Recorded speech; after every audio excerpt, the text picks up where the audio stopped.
I do pray that you give me the words you want me to say. And I pray, Lord, that you will use this message to bring someone to you and use it to help work in somebody's heart. In Jesus' name, amen.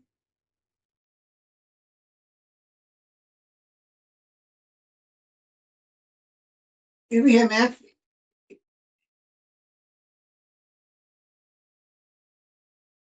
You'll turn to Matthew 14,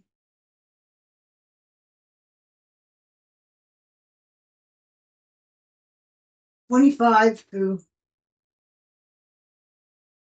32. And in the fourth watch of the night, Jesus went unto them walking on the sea. And when the disciples saw him walking on the sea, they were troubled, saying, It is a spirit. And they cried out for fear. But straightway Jesus spake unto them, saying, Be of good cheer, for it is I, be not afraid. And Peter answered him and said, Lord, if it be thou, bid me come unto thee on the water. And he said, Come. And when Peter was come down out of the ship, he walked on the water to come to Jesus. But when he saw the wind was boisterous, he was afraid and began to sink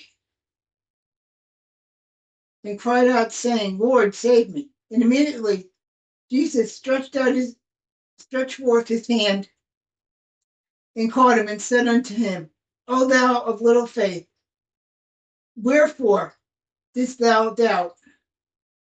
And when they were coming to the ship, the wind ceased. Now, in this passage, this is where Jesus comes walking to his disciples on the water.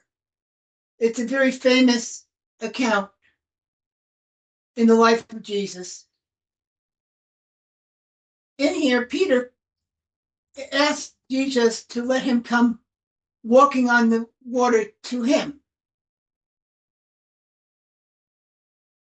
And Peter does so, but he sees the water, the waves and the wind, and he begins to doubt and fear, and he starts to sink. And he cries out to Jesus, who saves him.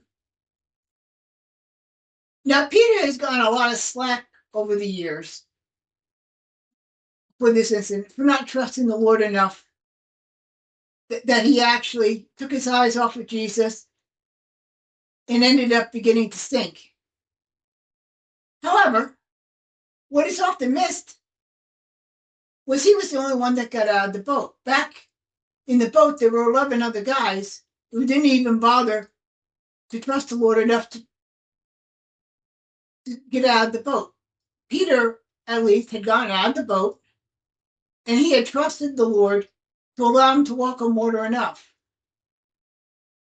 It was only as he looked at the circumstances that he started to doubt and found himself scared, and he took his eyes off of Jesus and began to sink. On the other hand,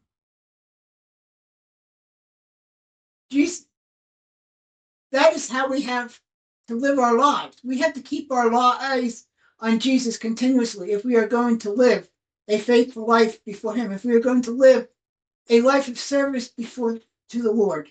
We need to keep our eyes on him. We need to keep the Lord Jesus center in our lives. It is when we take our eyes off the Lord that we can get ourselves into trouble. As a result, we need to pray. We need to keep our eyes on the Lord. Of course, central to that is actually knowing Jesus as our Savior. Jesus suffered and died on the cross to save us from our sins. And accepting him as our Savior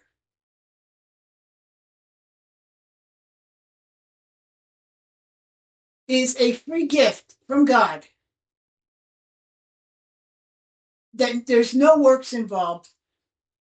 It is simply a matter of turning from our sin to Jesus and believing that he died on the cross for our sins and rose again. And then calling upon him and asking him to save us, to accept that pardon. If you do not know Jesus at this point, as you watch this video, make this your glad day of salvation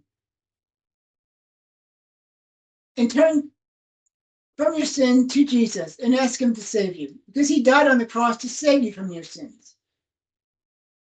Thank you.